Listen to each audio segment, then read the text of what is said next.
সম্মানিত দর্শক, জিটিভির নিয়মিত আয়োজন পূর্বাঞ্চল রিজন টাউন সংবাদ সংলাপে আপনাদের প্রত্যেককে স্বাগত জানাচ্ছি এবং সঙ্গে আছি আমি বিজন গুহ। আপনারা নিশ্চিতভাবেই জানেন সংবাদ সংলাপে আমরা সমসাময়িক নানান বিষয় নিয়ে মূলত আলোচনা করে থাকি। আজকে একদম রাজনীতির জায়গাটাই আমরা আলোচনায় আনতে চাই।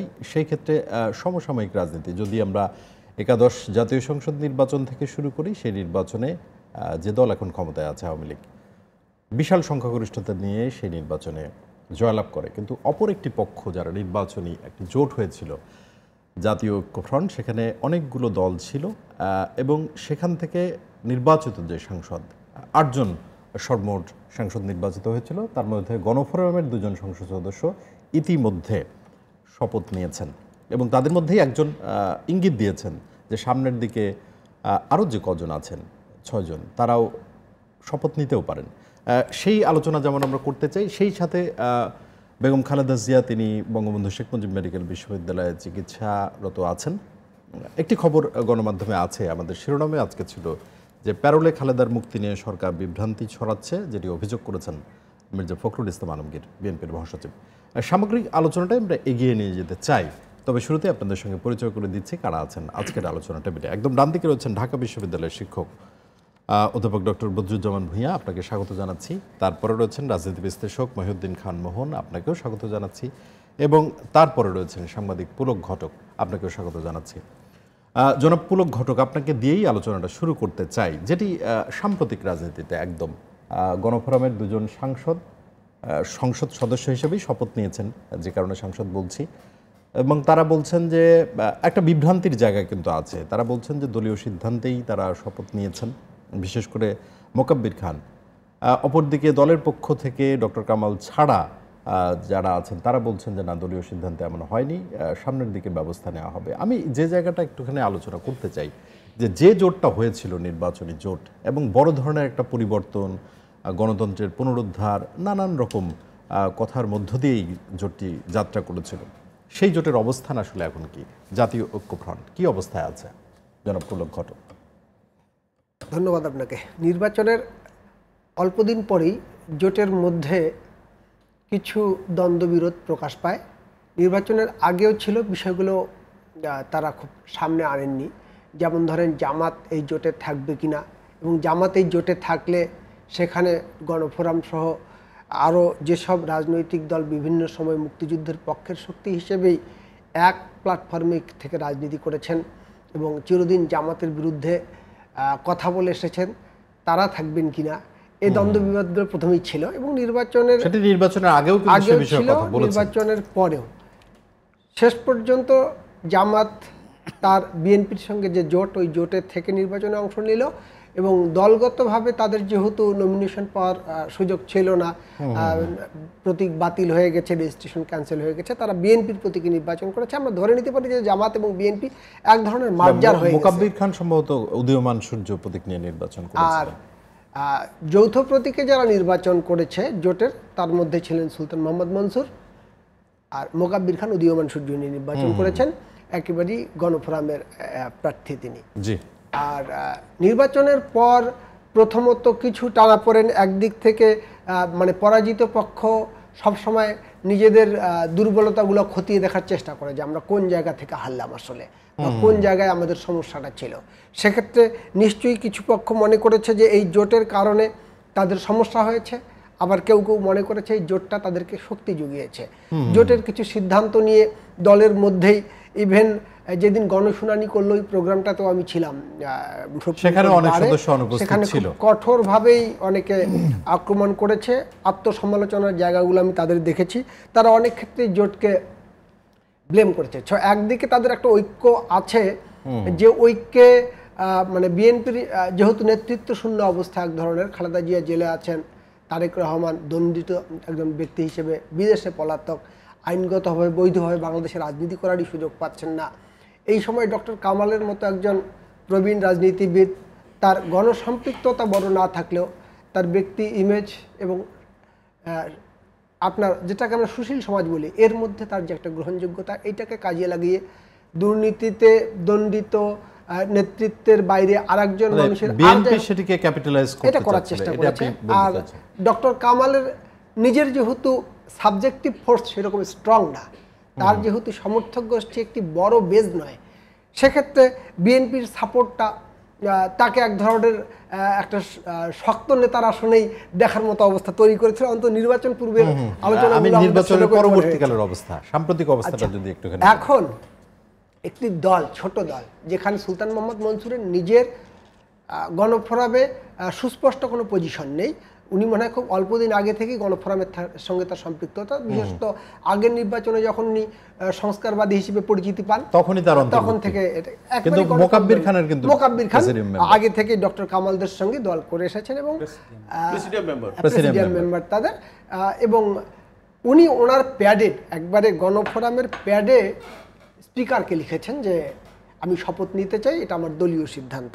আমি যতটুকু খোঁজ নিয়ে জানি যে গণফোরামের মাঠ পর্যায়ের অনেকেই মনে করেন যে মোকাব্বির খান এবং সুলতান মনসুরকে সংসদে কাজ করতে দেওয়ার সুযোগ দেওয়া উচিত দলের, এবং ডক্টর কামাল হোসেনও এর আগে একাধিকবার বলেছেন, মানে মিডিয়ার সামনেও বলেছেন যে এত অধৈর্য হওয়ার কি আছে। তার মানে একটা ইঙ্গিত দিয়েছিলেন যে সময় যদি গড়িয়ে যায়, এবং মোকাব্বির খান কিন্তু বারবারই সবাইকে নিয়ে ওই জায়গায় যাবে, ডক্টর কামাল এবং দলীয় সিদ্ধান্ত দুটি কথা। কিন্তু দলের মধ্যে যেহেতু পরাভূত হওয়ার সংখ্যাই বেশি, যারা সংসদে যেতে পারছেন না, সঙ্গত কারণেই তাদের এই জায়গায় আসক্তিটা কম এবং তাদের আপত্তিটা প্রবল। আর যেহেতু জোটের অংশ বিএনপি এক ধরনের রাজনৈতিক সিদ্ধান্ত নিয়ে বসে আছে। সবচেয়ে বড় কথা হচ্ছে মির্জা ফখরুল ইসলাম আলমগীর তার নিজের অবস্থানটাকে ধরে রাখার জন্য উনি যে সংসদে গিয়ে সংসদের বিরোধী নেতা হবেন সে সাহসটা উচ্চারণ করার সুযোগ পাননি, যে এতটা বেশি কর্নার্ড হয়ে গেছেন দলের মধ্যে সমালোচনায়। এই জায়গা থেকে বিএনপি তার জোটের জায়গায় তাদের একটা চাপ ছিল, বিরোধী দলীয় নেতা হওয়ার সুযোগ নাই। জাতীয় পার্টি অ্যারেঞ্জ হয়ে গেছে ওখানে বিরোধী দল হিসেবে। তো এই বাস্তবতায় তারা তো নিঃসন্দেহে রাজনীতিতে একটা খুব খারাপ সময় পার করছে। এই সময়ে আমার একটা ধারণা, যে কথাটা এর আগে মনে হয় এই টকশোতে আমি বলে গিয়েছিলাম, যে বিএনপি এই সংসদে যাবে, একটু হয়তো বা সময় নেবে। জি, এই জায়গা থেকে জনাব মহিউদ্দিন খান মোহন আপনার কাছে আসতে চাই। গণমাধ্যমে এমন প্রতিবেদন আমরা দেখেছি, আজকেই আমি গতকালকেই গণমাধ্যমে কোনো একটি গণমাধ্যমে দেখছিলাম যে স্থানীয় যে জনগণ আছেন, বিএনপি থেকে নির্বাচিত যে 6 জন আছেন সেইখানকার স্থানীয় যে জনগণ, সেটি আমি গণমাধ্যমে দেখার বরাত দিয়ে আপনাকে বলছি যে তারা এক ধরনের চাইছেন যে এই সাংসদ যারা নির্বাচিত হয়েছেন তারাও সংসদে যাক, এবং তারা গিয়ে যেহেতু তাদেরকে জনগণ ভোট দিয়ে নির্বাচিত করেছেন, সেই কারণে জনগণের কথা বলা, এবং যদি দাবি থাকে, দাবি নিশ্চয়ই আছে খালেদা জিয়ার মুক্তির বিষয়ে এবং বিএনপির গণতন্ত্রের উত্তরণের যে কথা সংসদের বাইরে বলছে সেটি সংসদে গিয়ে বলবার ব্যাপারে জনগণের এক ধরনের মতামত আছে। আপনি কি মনে করেন জনাব সুলতান মোহাম্মদ মনসুর যে কথাটি ইঙ্গিত দিয়েছেন যে সামনের দিকে বিএনপির যে 6 জন সংসদ সদস্য আছে তারা সামনের দিকে শপথ নিতে পারে? জনাব মহিউদ্দিন খান মোহন, আপনার বিশ্লেষণটা কি? জি, ধন্যবাদ। আসলে কি ঘটবে বোধহয় বলা সম্ভব না, কিছুটা আবার অনুমান করা যায়। তো বিএনপির যে বর্তমানে যে অবস্থান, এই অবস্থান থেকে তারা সরে আসবে এখনো পর্যন্ত তেমন কোনো ইঙ্গিত পাওয়া যায়নি, যদিও তবে নির্বাচিত যারা হয়েছেন তাদের মধ্যে কেউ কেউ বোধহয় সংসদে যেতে চান এমন দুই একজনের কথা কিন্তু ইঙ্গিত পাওয়া গেছে। আর পরাজিত যারা সিনিয়র নেতা আছেন তারা খুব ঘোর বিরোধী, যে এই সংসদে যাওয়ার কোনো অর্থ নেই। যতই বলা হোক আওয়ামী লীগের পক্ষ থেকে প্ররোচিত করা হচ্ছে বিএনপিকে সংসদে নেওয়ার জন্য, এই কথা সে কথা বলা হচ্ছে। টকশোতেও অনেক বিজ্ঞজন বলছেন, ডক্টর মাহফুজুল্লাহ ভাই সাংবাদিক, ওনাকে দেখলাম গত পরশু বোধহয় একটা টকশোতে উনিও বিএনপি সংসদে যাওয়া উচিত এই অভিমত প্রকাশ করলেন। উনি বিএনপির থিঙ্ক ট্যাঙ্ক হিসাবে পরিচিত জাফরুল্লাহ চৌধুরী সাহেব তো আছেনই, উনি তো সবসময় একই কথা বলেন। এখন কথা হলো যে বিএনপি এই 6 জন নিয়ে গিয়ে কী করবে? অনেকে বলছে ভেতরে গিয়ে অনেক জোরালো বক্তব্য রাখবে, এই করবে সেই করবে, করতে পারবে, বাইরেও আন্দোলন করতে পারবে। কিন্তু ইতিহাস বলে, নজির যেটা আছে, দৃষ্টান্ত যেটা আছে অতীতে, 30 জন সংসদ সদস্য নিয়ে কি বিএনপি সংবিধান পরিবর্তন থামাতে পেরেছিল এই সংসদে? নবম সংসদ যেটা হলো তখন বিএনপির 30 জন সদস্য এবং মহিলা সভাপতি 34 জন বা 35 জন হয়েছিল। এই 35 জনের একটা সংসদীয় গ্রুপ, যেটার মধ্যে বেগম খালেদা জিয়া বিরোধী দলীয় নেতা ছিলেন, তারা কি পেরেছিলেন সংবিধানের যে সংশোধন হলো আওয়ামী লীগ করলো এককভাবে সেটা থামাতে? পারেননি। ফলে এই 6 জন কি করবেন? 6 জন হয় ভোট দেবেন, না ওয়াক আউট করবেন, অথবা বক্তৃতা সময় পাবেন, এক একজন বেশ ভালোই সময় পাবেন, সময় বক্তৃতা দিয়ে নিজের পরিচিতিটা সারা দেশব্যাপী বা মানুষের কাছে বা সংসদ অধিবেশন যারা টেলিভিশনে দেখেন তাদেরকে তাদের সামনে উপস্থাপন করতে পারেন।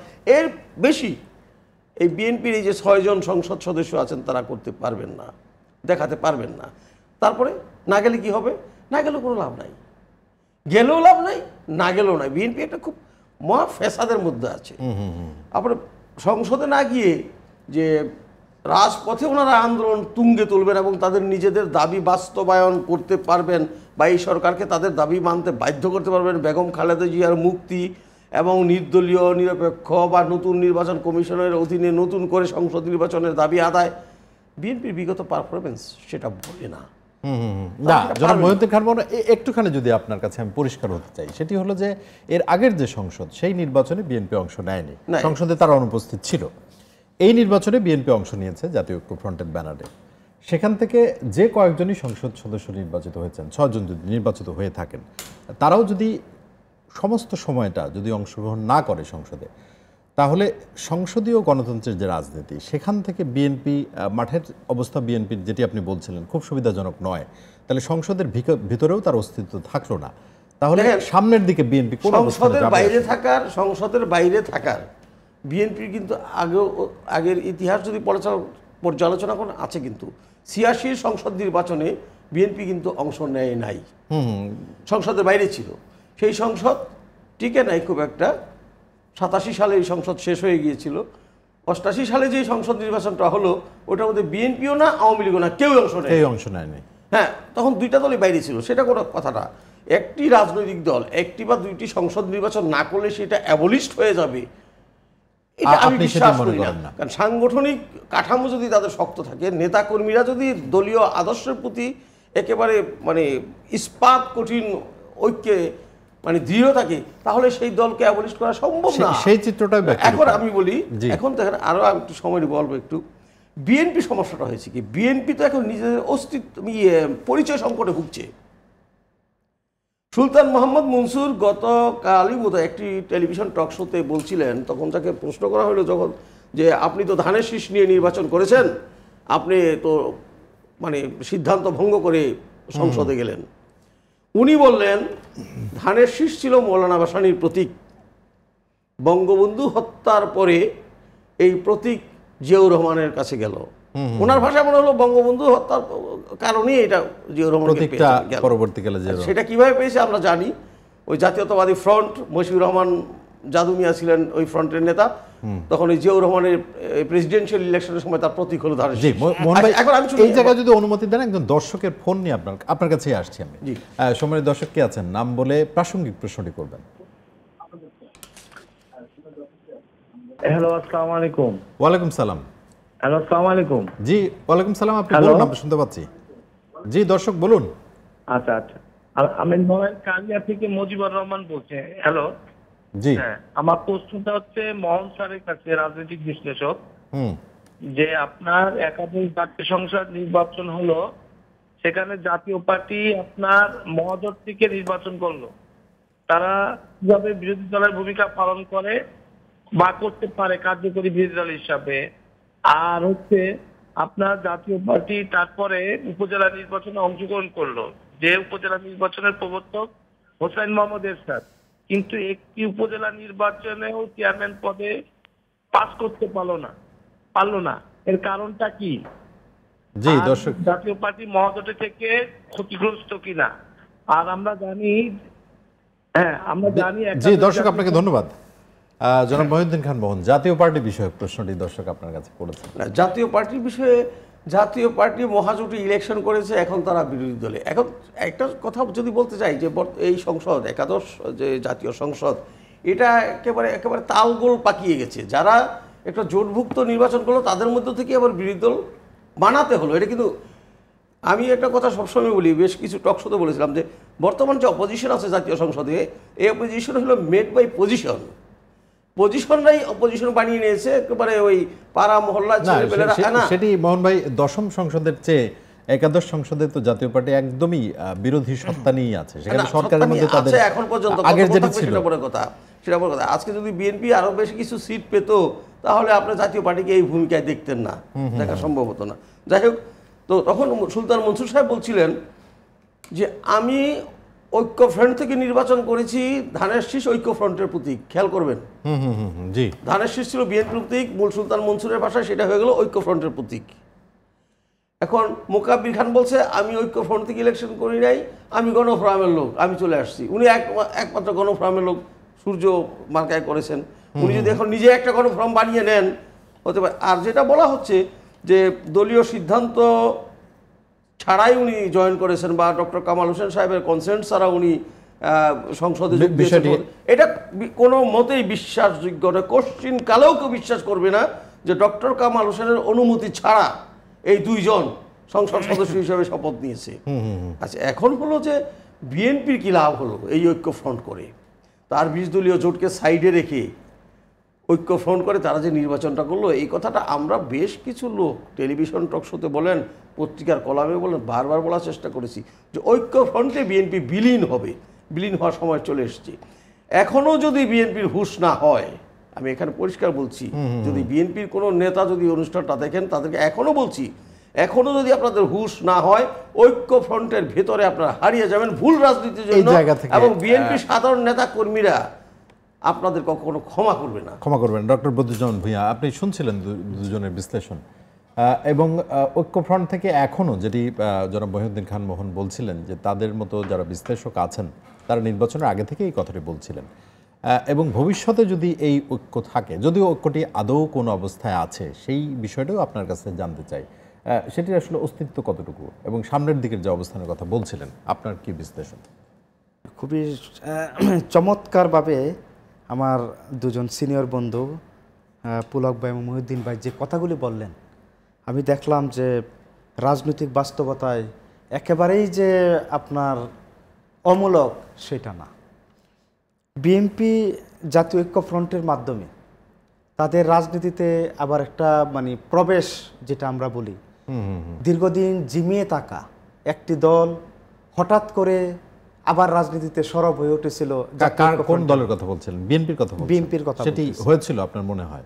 হ্যাঁ, মানে দীর্ঘদিন ধরে তারা জিমিয়ে থাকা একটা রাজনৈতিক দল, জনগণের কোথাও কোনো জায়গায় তাদের আমরা দেখতে পাই নাই যে আপনার সরব। কিন্তু সেটি কিন্তু জনাব মহিউদ্দিন খান মোহন বলেন না, আমি জিমিয়ে পড়া থেকে চাঙ্গা ভাব তো হয়নি, বরং বিলীন হওয়ার কথা। না, আমি সেটাই বলতেছি। না, এটা হলো পরবর্তীতে, মানে তারা রাজনীতিতে ফিরে আসার মানেটা হলো যে নির্বাচনে তারা অংশগ্রহণ করলো, আমাদের ডক্টর কামাল হোসেনের মাধ্যমে জাতীয় ঐক্য ফ্রন্ট করে তারা আবার রাজনীতিতে সরব হওয়ার চেষ্টা করেছিল। কিন্তু এসে কি হলো যে নিজেদের ভিতরে বিভিন্ন রকমের ভুল বুঝাবুঝি, রাজনৈতিক সহিংসতা এবং আপনার যে নমিনেশন বাণিজ্য, বিভিন্ন রকমের সন্ত্রাসী কার্যকলাপ এবং এদের একে অন্যকে আঘাত করে কথাবার্তা, নিজেদের ভিতরে মারামারি করা, এটা করার পরে পরবর্তীতে আমরা যে জিনিসটা দেখলাম যে আপনার কি হলো, নির্বাচন পরবর্তীতে একেবারেই তারা জিমে পড়ল। কোনো রকমের কোনো নির্বাচনী পরবর্তীতে যে একটা আলোচনা, পর্যালোচনা বা সমালোচনা বা কিভাবে ঘুরে দাঁড়ানো যায় বা কিভাবে আবার রাজনীতিতে সরব থাকা যায়, কার সাথে আলোচনা করবে বিএনপি, মানে সুযোগ কতটুকু আছে, নিজেদের ভিতরে নিজেরা আলোচনা, বোঝাপড়া, এই ধরনের কিন্তু আমরা তেমন কোনো দেখতে পাই নাই। হঠাৎ করে আবার 2-3 মাস পরে আবার তারা একটা দেখলাম যে গণশুনানির মাধ্যমে নিজেদের ভিতরে আবার আত্মশুদ্ধি বা আত্মখননের চেষ্টা তারা করলেন, যে কিভাবে মানে নিজেদেরকে নিজেরা দোষারোপ করলেন। আসলে বাস্তবতাটা হলো এরকম যে আপনার এরা জনগণ থেকে দীর্ঘদিন ধরে বিচ্ছিন্ন এবং নির্বাচন কেন্দ্রিক এই দলটা শুধুমাত্র নির্বাচন আসলেই সরব থাকে, কিন্তু তার এখন যে কার্যকলাপ বা দলীয় নির্বাচনেও তারা সেরকম অংশগ্রহণ করছেন না। যেমন উপজেলা ইলেকশনে আবার তারা একেবারে জিমে পড়ছেন। এতে হচ্ছে কি যে তাদের যে সমর্থকরা আছেন তারা একেবারে আপনার, আমার কাছে যেটা মনে হয় যে নানান রকমের অসন্তুষ্ট এবং নানা রকমের নেগেটিভ অ্যাটিটিউডের মধ্যে তাদের নেতিবাচক ধারণায় তারা ভুগছেন। না, আপনিও কি মনে করছেন যে নেতৃত্ব শূন্যতার কারণে? যেটি অবশ্যই নেতৃত্ব শূন্যতা, এবং তাদের ভিতরে এক ধরনের মানে ঢাকা কেন্দ্রিক রাজনীতি, মানে পুরো দেশের ভিতরে পুরো রাজনীতিটাই ঢাকা কেন্দ্রিক এবং একটা আপনার নয়াপল্টন কেন্দ্রিক, কিংবা মাঝে মাঝে সভা সমাবেশ কেন্দ্রিক, কিন্তু পুরো বাংলাদেশ জুড়েই কোনো নেতাকর্মী কোথাও কোনো জায়গায় তাদের কোনো দেখা না, যাচ্ছে না। কিন্তু তারা তো বলে যে সেই সুযোগ তাদেরকে সরকার আগেও আসলে দেয়নি, সুযোগ এখনো কাউকে দিচ্ছে কেউ না। দেয় না, সুযোগ সৃষ্টি করে নিতে হয়। অর্থাৎ তারা একেবারেই জনবিচ্ছিন্ন হয়ে যাচ্ছে এবং দীর্ঘদিন আপনার 2014 সালে নির্বাচনে অংশগ্রহণ না করার ফলে একটা যে তাদের ভিতরে একটা রাজনৈতিক স্থবিরতা লক্ষ্য করা যাচ্ছে এবং 2018 সালের 2018 সালের নির্বাচনে অংশগ্রহণ করে তারা কি লাভ? পেল হ্যাঁ, আসলে? কি তারা লাভ হলো নির্বাচনে অংশগ্রহণ করেও তারা কিন্তু দেখেন নিজেদের ভিতরেই অনেকটা মানে নিজেদের ভিতরেই তারা কিন্তু রয়ে গেলেন। আপনার নির্বাচনের 30 তারিখের আমি এটাই বলতেছি, এক লাইনে জানতে চাই যে আমি এক লাইনেই 2014 সালের যে বলতেছি। নির্বাচনের কথা আপনি বলছিলেন, সেই নির্বাচনে অংশ না নিয়ে সেই আলোচনা দীর্ঘদিন আমরা করেছি। 2018 সালে যে নির্বাচনে অংশ নিল তাতেই বা বিএনপি কি অর্জন করতে পারবে? না, কোনো অর্জন তাদের আসলে অর্জনটা হয়েছে এইরকম যে তারা জনগণের কাছাকাছি কিছুটা হলেও যেতে পেরেছিল এবং জনগণের কাছে যাওয়ার কারণে তাদের যে দীর্ঘদিনের যে জনবিচ্ছিন্নতা সেটা কিছুটা হলেও কিন্তু জনগণের ভিতর একটা তাদের যে সমর্থক গোষ্ঠী একটা চাঙ্গা ভাব লক্ষ্য করা গিয়েছিল, কিন্তু তারা সেটা ধরে রাখতে পারছে না। এখন পর্যন্ত তারা কিন্তু দেখেন আবার কিন্তু সেই জায়গায় তারা চলে গেলেন, উপজেলা ইলেকশন না করার কারণে তারা কিন্তু আবার জনবিচ্ছিন্ন হয়ে যাচ্ছেন। অর্থাৎ একটা রাজনীতি কিন্তু রাজনৈতিক দল কিন্তু জনগণ নিয়েই কিন্তু রাজনীতি। আপনি যদি জনগণ থেকে বিচ্ছিন্ন থাকেন তাহলে কিন্তু আর রাজনীতিটা সেভাবে কাজ করে না। অর্থাৎ এই জায়গাতে আমি মনে করি যে বিএনপির সম্পূর্ণ ব্যর্থতা।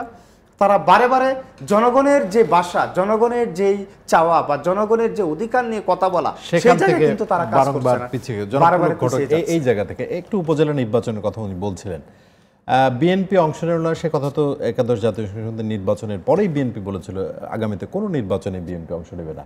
কিন্তু তারপরে উপজেলা নির্বাচনের যে চিত্র, সেখানে বিপুল সংখ্যক প্রার্থী বিনা প্রতিদ্বন্দ্বিতায় নির্বাচিত হয়েছে। সেই নির্বাচনে কি গণতন্ত্রের শক্তিশালীকরণের কথা আমরা বলি, স্থানীয় সরকার শক্তিশালীকরণের কথা বলি, সেই চিত্র কি এই নির্বাচনের মধ্যে দিয়ে ফুটে উঠলো কিনা? যদিও এক পক্ষ নির্বাচনে অংশ নেয়নি, সেটি একটি চিত্র, যদি আপনি বলেন জনাব পুলক ঘটক। বিএনপি নির্বাচনে অংশ না নেওয়া শুধুমাত্র বিএনপির জন্য ক্ষতিকর তা নয়, গণতন্ত্রের জন্যও ক্ষতিকর এবং আওয়ামী লীগের জন্যও ক্ষতিকর। খুব একটা সহজ প্রশ্ন চলে এসছে যে এই নির্বাচনে মানুষ ভোট দিতে যাচ্ছে না কেন, এত পুয়ার পার্টিসিপেশন কেন? আওয়ামী লীগের যে লোকগুলো আওয়ামী লীগের ক্যান্ডিডেট দাঁড়ানোর কারণে যাওয়ার কথা, তারা কেন যাচ্ছে না? প্রতিদ্বন্দ্বিতা না থাকলে, খেলা না থাকলে মানুষ মজা পায় না। যদি মানুষ ধরেই নেয় যে এখানে শক্ত প্রতিদ্বন্দ্বী নেই, আওয়ামী লীগের প্রার্থী জয়ী হয়ে যাবে, আমি না গেলেও জয়ী হবে, তখন ওই যে রাজার পুকুরে দুধ ঢালার মতো অবস্থা হয় যে সবাই পানি দিয়ে দিয়েছে, আমি পানি ঢেলে আসি। তো ব্যাপারটা তো তাই ঘটছে, মানুষের গণতান্ত্রিক প্রক্রিয়ায় অংশগ্রহণ কমে যাচ্ছে। সো বিএনপি এই উপজেলা নির্বাচনের মধ্য দিয়ে এটা খুব বোঝা যাচ্ছে। আমি প্রথমত এটা একটু আর আগের যে আমি ওই জায়গাটাতে এই মুহূর্তে আসলে এক্সটেন্ড করার সুযোগ, আমি প্রথমত আমার ভিন্ন মত ছিল বা এখনও আমি মনে করি যে এই স্থানীয় সরকার নির্বাচনটাতে দলীয় মনোনয়ন দেওয়া বা নৌকা প্রতীক বা ধানশীষ প্রতীক দেওয়ার এটার মধ্য দিয়ে আমাদের এমনি রাজনীতি বিভক্ত সমাজ একবারে মাঠ পর্যায় পর্যন্ত এই জায়গাটা চলে গেছে। মানুষের শুধু পারস্পরিক গ্রহণযোগ্যতার কারণে, ব্যক্তির গ্রহণযোগ্যতার কারণে তৃণমূল পর্যায়ে নেতৃত্ব নির্বাচন সেই সুযোগটা তিরোহিত হয়ে যাওয়ার মতো অবস্থা, সেটা একটা তো দিক আছেই। তারপরেও এই যে একটা বড় সরকারের বিরোধী দল, সেই দলটা যখন নির্বাচনে থাকছে না, আলটিমেটলি গণতন্ত্র ক্ষতিগ্রস্ত হচ্ছে। ওই ভাই যেটা বলছিলেন যে বিএনপি সংসদে ক্ষতি, মানে না গেলে ক্ষতি কি? ক্ষতি বহু দিক থেকেই। প্রথম ক্ষতিটা হচ্ছে যে আমরা সংসদে প্রাণবন্ত বিতর্ক হারাচ্ছি, সংসদে সরকারের সমালোচনা করার শক্তিশালী পক্ষ একটা হারাচ্ছি। এটা রাজনীতির জন্য, গণতন্ত্রের জন্য, রাষ্ট্রের জন্য ক্ষতি। আপনার যদি সেই সমালোচনাটা, একজন দর্শকের প্রশ্ন নিয়ে আসি আমরা। দর্শক একজন আছেন, সম্মানিত দর্শক কে আছেন নাম বলবেন এবং প্রশ্নটি করবেন। কে আছেন দর্শক আমাদের সঙ্গে?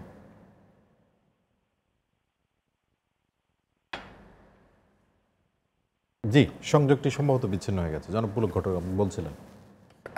প্রথমত হচ্ছে যে রাষ্ট্র এবং গণতন্ত্রের জন্য জনগণের জন্য ক্ষতি, যে জনগণের পক্ষে কথা বলার জন্য, সরকারের নীতির বিরোধিতা করার জন্য, একটা সরকার যখন দায়িত্বে থাকে তার সব নীতি একপাক্ষিক বা যে পক্ষেই নিক সেটা যে সর্বাঙ্গীন সত্য হবে বা সুন্দর হবে নাও হতে পারে। জি জনাব বা এর আমি একটুখানি প্রশ্নটা করি, যেটি এই মুহূর্তে বিএনপির যে রাজনীতি, আপনি বলছিলেন যে বিএনপি অংশগ্রহণ না করার কারণে যে উপজেলা নির্বাচনের কথা আপনি বলছিলেন, সেটি বিএনপির যে ক্ষতি সেটি শুধু নয়, গণতন্ত্রের জন্যও সেটি ক্ষতি। কিন্তু বিএনপির এই মুহূর্তের যে রাজনীতি সেটি একদমই বেগম খালেদা জিয়ার মুক্তি এবং সেই কেন্দ্রিক, এর বাইরে কি কোনো বিএনপির রাজনীতি আপনি লক্ষ্য করছেন? না, গণমুখী রাজনীতি বিএনপি আগে থেকেই করে না, আমি সেভাবে দেখে আসিনি।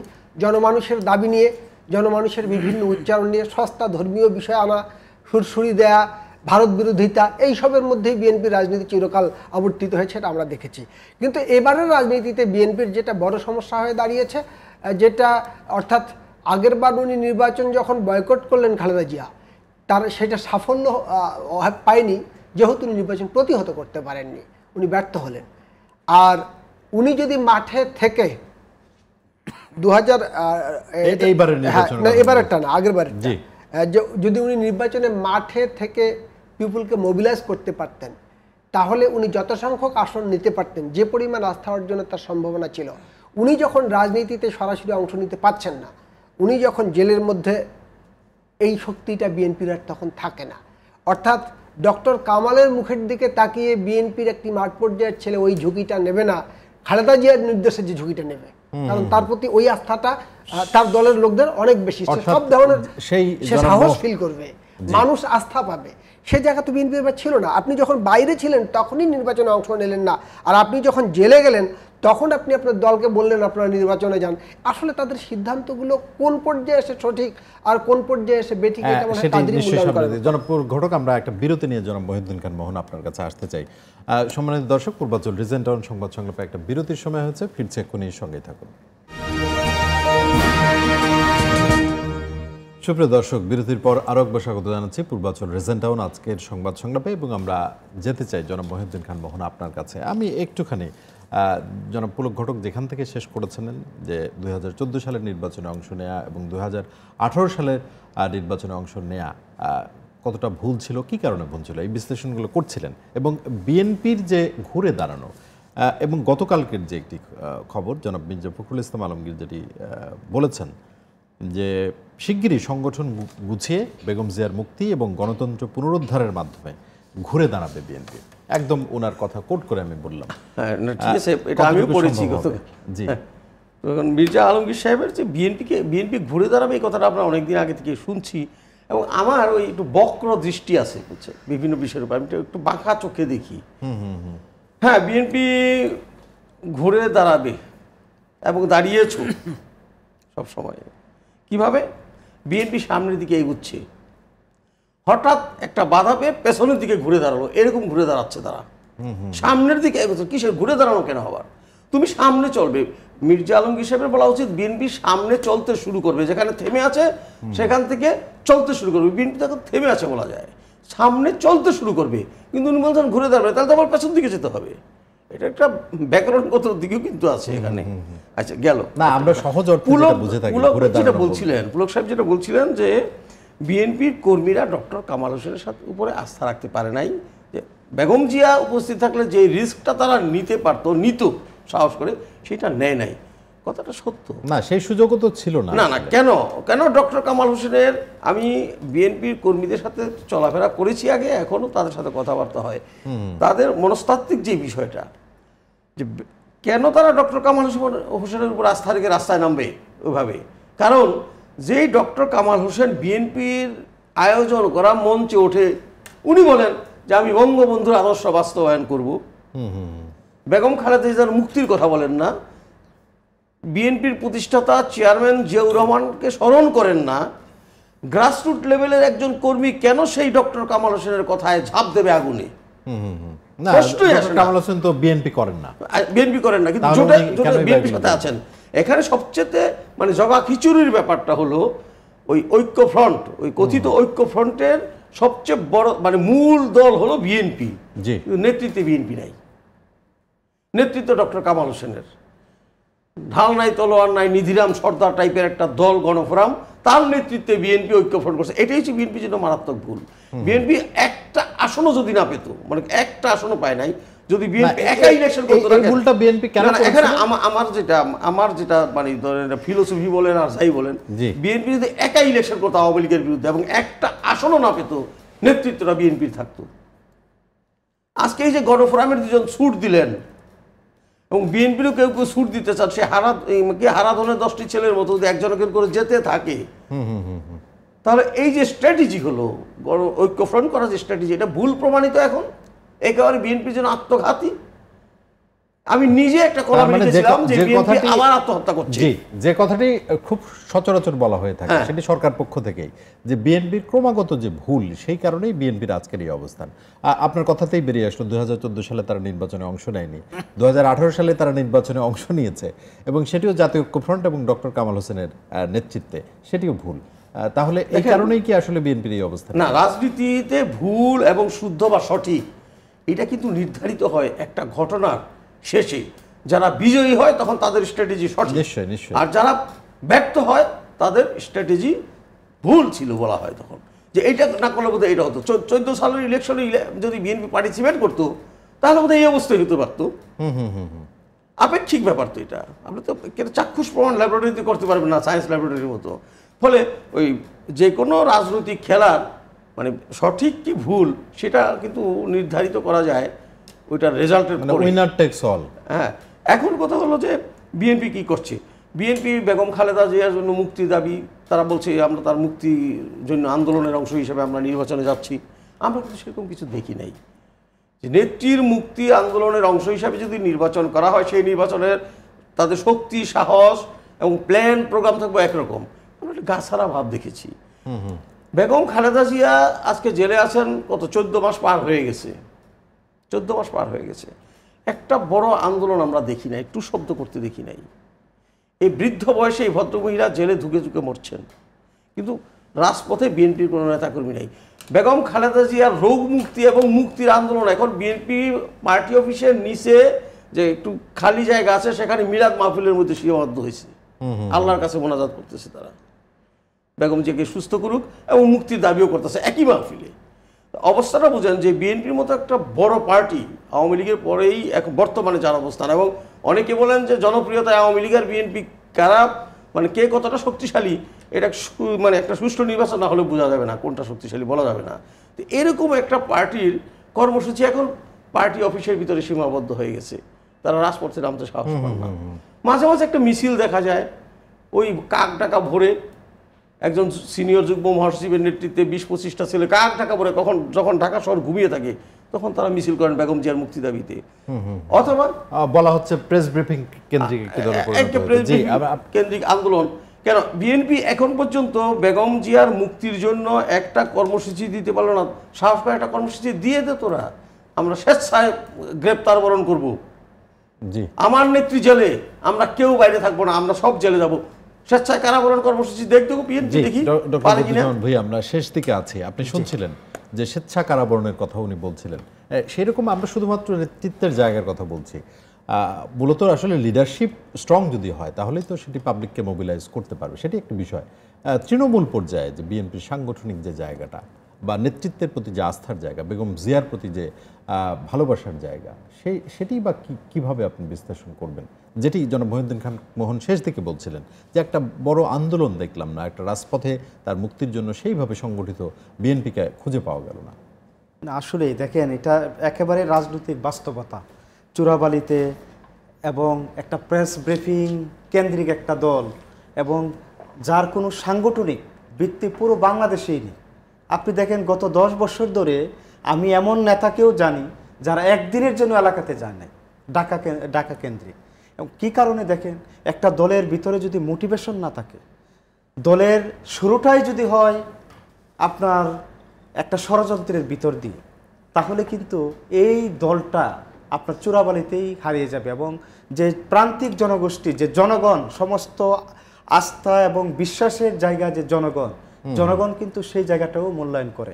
আজকে দেখেন পাশাপাশি আরেকটা দলের কথা বলেন, মুক্তিযুদ্ধের সপক্ষের শক্তি, যেই নেতার নির্দেশে এই পুরো বাংলাদেশটাকেই আপনার তার পুরো জীবনটাই যিনি ত্যাগ করেছিলেন, বঙ্গবন্ধু, জাতির জনক বঙ্গবন্ধু শেখ মুজিবুর রহমান। আজকে মোটিভেশনের জায়গাটা দেখেন, আজকে ৭ই মার্চের ভাষণ শুনলে পুরো বাংলাদেশ ঐক্যবদ্ধ হয়ে যায়। আজকে মুক্তিযুদ্ধের কথা শুনলে পুরো বাংলাদেশ একটা ভিন্ন রূপ ধারণ করে। নিশ্চয়ই সেই ঐতিহাসিক জায়গাগুলো খুবই গুরুত্বপূর্ণ। এবং আপনি দেখেন পাশাপাশি আমি একটুখানি জিজ্ঞেস করতে চাই, তার মানে যে বিএনপির যে অবস্থান আপনাদের বিশ্লেষণে যেটি দাঁড়ালো, যে সামনের দিকে ঘুরে দাঁড়ানো নিয়েও জনাব মহিউদ্দিন খান মোহন বলছিলেন যে সামনে না যে ঘুরে দাঁড়ানো মানে পেছন দিকে যাওয়ার কথা বলছিলেন। তাহলে শুধুমাত্র সংখ্যাগরিষ্ঠ যে দল এবং জাতীয় পার্টির যে অবস্থান বিরোধী দল হিসেবে, সেটি নিয়ে নানান রকম ব্যাখ্যা আছে।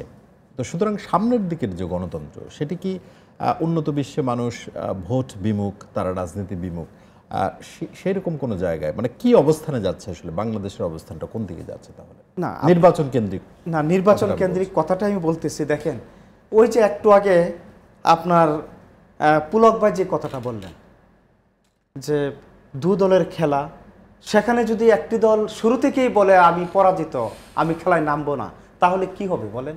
আরেকটা দল তো আপনার সেখানে গোল দিবেই। এখন অবস্থাটা দাঁড়িয়েছে এইরকম যে বিএনপির মতো একটা দল যার ভোট ব্যাংক আমরা শুনতাম যে 33, 34, 35% এরকম 37 পর্যন্ত উঠেছিল। এই দলটা শুধুমাত্র নেতৃত্বের কারণে এবং নেতৃত্বের যে দৈন্যদশা, তাদের কারণে আপনার প্রান্তিক জনগোষ্ঠীর যারা আমাদের মূল যে শক্তি জনগণ, তারা ধীরে ধীরে তাদের থেকে মুখ ফিরিয়ে আরেকটা দলের দিকে পাল্লা বাড়ি করেছেন। কারণটা কি দেখেন, আজকে বাংলাদেশের যে অবস্থা, এডিবির কথা বলেন, আজকে যে পেপারে পড়লাম যে বাংলাদেশের প্রবৃদ্ধির 8% মতো, এবং ব্রিটিশ যে পররাষ্ট্রমন্ত্রী উনিও বাংলাদেশের যে বৈশ্বিক প্রশংসা করলেন যে মাননীয় প্রধানমন্ত্রী যেভাবে দিনে রাতে পরিশ্রম করে এই দেশটাকে একটি উন্নয়নের মহাসড়কে রূপান্তর করে যাচ্ছেন, এবং জনগণের সাথে কিভাবে আরো বেশি সম্পৃক্ত থাকা যায়, জনগণের ভাষা বুঝে কিভাবে আরো বেশি উন্নয়নমূলক কাজ করা যায়, সেই লক্ষ্যে কিন্তু এই দলটা কাজ করে যাচ্ছে। পাশাপাশি আরেকটি দল জিমিয়ে ঘুমিয়ে তাদের দিনকাল পার করছে শুধুমাত্র আপনার প্রেস ব্রিফিং এর মাধ্যমে, কিংবা ওই যে কাক ডাকা বলে মাঝে মাঝে হঠাৎ 6 মাসে একবার মিছিলের মাধ্যমে। সুতরাং এভাবে কিন্তু জনগণকে পাশে পাওয়া যায় না। জনগণের আস্থা অর্জন করতে হলে তাদের মনের কথা বুঝে আন্দোলন করতে হবে, তাদের মনের ভাষা বুঝে তাদের পক্ষে তাদের পাশে দাঁড়াতে হবে। শুধুমাত্র আমরা শেষ দিকে আছি, ছোট্ট করে জনাব পুলক ঘোটা আপনার কাছে জানতে চাই, সেটি হলো সাম্প্রতিক আলোচনায় নানান টকশোতে আমরাও আলোচনা করি, নানান আলোচক তারাও এক ধরনের মতামত দেন যে যখন আসলে একটি দেশের উন্নয়নের যাত্রা অব্যাহত থেকে একটি ধাপে উন্নীত হয়, বাংলাদেশ উন্নয়নশীল দেশের ধাপে উন্নীত হয়েছে, সেই জায়গা থেকে একটা রাজনীতিরও ট্রান্সফরমেশন হয়। অনেকে বলতে চাইছেন যে সেই রকম একটা মানুষ এখন উন্নয়নের দিকে, মানুষ তার নিজের ডেভেলপমেন্টের কথা চিন্তা করছে, রাজনীতি বিমুখতাটা কিছুটা চলে এসছে, সেই কারণেই হয়তো মানুষ ভোট দিতে যাচ্ছে না, বা এইরকম বিরোধী একটি পক্ষ শক্তিশালী হয়ে রাজপথ তোড়জোড় করা, সেরকম একটা অবস্থান তৈরি হচ্ছে না। সেটি কি এইরকম ট্রান্সফরমেশনের কারণে? আপনি কি মনে করেন জনাব পুলক ঘটক? একদিকে মানুষের উন্নয়নের চাহিদা যেমন আছে এবং উন্নয়নমুখী প্রবণতা আছে, এবং এসবের কারণেই বিভিন্ন সময় শুধু উন্নয়নের ধোঁয়া তুলে বাংলাদেশের সামরিক বাহিনী থেকে উঠে আসা রাজনৈতিক দলগুলো জনগণের কাছাকাছি যাওয়ার সুযোগ পেয়েছে। দল গঠনের আগে ক্ষমতায় গিয়েছে জাতীয় পার্টি, দল গঠনের আগে ক্ষমতায় গিয়েছে বিএনপি, রাজনীতি করে তো যায়নি নিশ্চয়ই, কিন্তু তারপরেও এইসব দল এত ভয়ঙ্কর ঘটনা যে রাষ্ট্র ক্ষমতা দখল করার পরে সে ক্ষমতায় গেছে এবং তার প্রতি মানুষের সমর্থন, এবং কম না তো এই সংখ্যাটা। এটা কেন হয়? মানে মানুষের উন্নয়ন আকাঙ্ক্ষা একটা থাকে যে এই অমুক যদি ক্ষমতায় থাকে, আমি যদি তাকে একটা সাপোর্ট দেই, হয়তো আমার দেশের এই জায়গাটা উন্নত হবে, এই ধরনের আকাঙ্ক্ষা থেকে একটা মানুষকে মোবিলাইজ করার সুযোগ তারা পায়। সো এখনও যদি গণতন্ত্রের কথা বলেন বা উন্নয়নের কথা বলে যদি আওয়ামী লীগের রাজনীতিটার কথা বলেন, আমি ওই জায়গায় একটা হতাশার কথা বলবো। ঠিক সামরিক বাহিনীগুলো একেবারে চিরকালই গণতন্ত্রের মডেল দিয়েই উন্নয়নের মডেল দিয়ে নিজেদের ভিত্তি স্থাপন করার চেষ্টা করেছিলেন। আওয়ামী লীগ কিন্তু সেই দল না, একেবারে মাঠ থেকে উঠে আসা গণমুখী একটি রাজনৈতিক দল। তার কাছে গণতন্ত্রটা প্রায়োরিটির মধ্যে থাকা উচিত, অর্থাৎ উন্নয়ন 1 নম্বর, গণতন্ত্র 2 নম্বর, এটা হওয়ার এক মুহূর্ত সুযোগ নেই। মানুষের অধিকারকে সামান্যতম হরণ করে যদি আপনি এগিয়ে যাওয়ার চিন্তা করেন, তাহলে ওই জায়গায় প্রথমত আপনি বেসিক আইডিওলজির সঙ্গে কম্প্রোমাইজ করছেন। যদি এইটা হয়ে থাকে তাহলে দেশের রাজনীতি ক্ষতিগ্রস্ত হয় এবং গণতন্ত্রের উন্নয়নের সমন্বিত অগ্রগতি আমরা এটা দেখতে পাবো না। অনেকগুলো দিক আছে আসলে। জি। একটু উগ্র মৌলবাদের উত্থানটাকে আমি বেশি ভয় পাই এর বিকল্প হিসেবে। জি, এই জনাব জায়গায় মহিউদ্দিন আওয়ামী খান লীগ মোহন, হেরে যাবে, একই প্রশ্ন, বাংলাদেশ একদম শেষ দিকে আমরা আছি। কোন প্রশ্নটা করবেন বলেন। জি, আমরা যেটি বলছিলাম যে সাম্প্রতিক যে আলোচনা, জনাব পুলক ঘটক যেটি বলছিলেন যে এই ধরনের এবং উন্নয়নের কারণে মানুষ রাজনীতি বিমুখ হওয়া বা উন্নয়নটাকে প্রায়োরিটি দিয়ে যদি রাজনীতিটাকে আমরা দ্বিতীয় জায়গায় রাখি, উন্নয়নের প্রতি মানুষের আগ্রহ অবশ্যই আছে। মানুষ উন্নয়ন চায়, রাস্তা চায়, ঘাট চায়, সবকিছু চায়। ব্যক্তিগত অর্থনৈতিক উন্নতি মানুষ চায়, অবশ্যই চায়। কিন্তু না, এখানে প্রশ্নটা হয়েছে গণতন্ত্রের। আমাদের দেশের মানুষ কিন্তু গণতন্ত্র প্রিয়। আমি এখানে সংক্ষেপে বলবো, যেহেতু সময় কম বলেছেন আপনি, এখন যে অবস্থা দাঁড়িয়েছে আমাদের এখানে, আমার মনে হয় আর কিছুদিন পরে, আর 10 বছর 15 বছর পরে কেউ যদি বলে যে গণতন্ত্র, মানুষ গণতন্ত্র সেটা আবার কি, খায় না মাথায় দেয়, গণতন্ত্রই ভুলে যাবে তারা, যা দেশের যা অবস্থা তৈরি হয়েছে। কারণ গণতন্ত্রকে কার্যকর করতে হলে প্রত্যেকটি নাগরিকের, প্রত্যেকটি রাজনৈতিক দলের সংবিধান সম্মতভাবে গণতান্ত্রিক অধিকারের চর্চা করতে দিতে হবে। যদি চর্চা আপনি করতে না দেন, এক সময় মানুষ অবাক বিস্ময়ে বলবে গণতন্ত্র সেটা আবার কি। জি, জনাব বদরুজ্জামান ভূঁইয়া, চিত্র কি এরকম আপনি মনে করেন? না, আমি যেটা মনে করি যে জনগণের সাথে আপনার যদি জনগণ থেকে বিচ্ছিন্ন থাকেন, তাহলে কোনো দলই কিন্তু আপনার না বিচ্ছিন্ন নাই। আমরা সাংবাদিকগিরি করি, আমাদের তো মানুষের কাছে যেতে হয়, আমরা দেখি তো। না, আমার দৃষ্টিভঙ্গিটা হলো এই যে জনগণ একেবারেই, জনগণকে সাথে রেখে রাজনীতি করতে হবে। জনগণকে দূরে রেখে শুধুমাত্র যে প্রেস ব্রিফিং এবং 2-4টা বিচ্ছিন্নভাবে আলোচনা সভা বা মিলাদ মাহফিলের কেন্দ্রিক করে আপনার জনগণের আস্থা অর্জন করা যাবে না। জনগণের নিশ্চয়ই আরো কিছু আলোচনা হয়তো ছিল আমাদের, কিন্তু আজকে সেটি সম্ভব হচ্ছে না। নিশ্চয়ই আগামী কোনো আলোচনা আমরা সেগুলো করতে চাই। অধ্যাপক ডক্টর বদরুজ্জামান ভূঁইয়া, জনাব মহিউদ্দিন খান মোহন এবং জনাব পুলক ঘটক, আপনাদের তিনজনকে অসংখ্য ধন্যবাদ। এবং দর্শক, আপনাদেরকে নিশ্চয়ই বিশেষভাবে ধন্যবাদ, কারণ রাত জেগে আমাদের আলোচনার সঙ্গে আপনারা ছিলেন। আগামী পর্বে নিশ্চয়ই দেখা হবে। ভালো থাকবেন সবাই।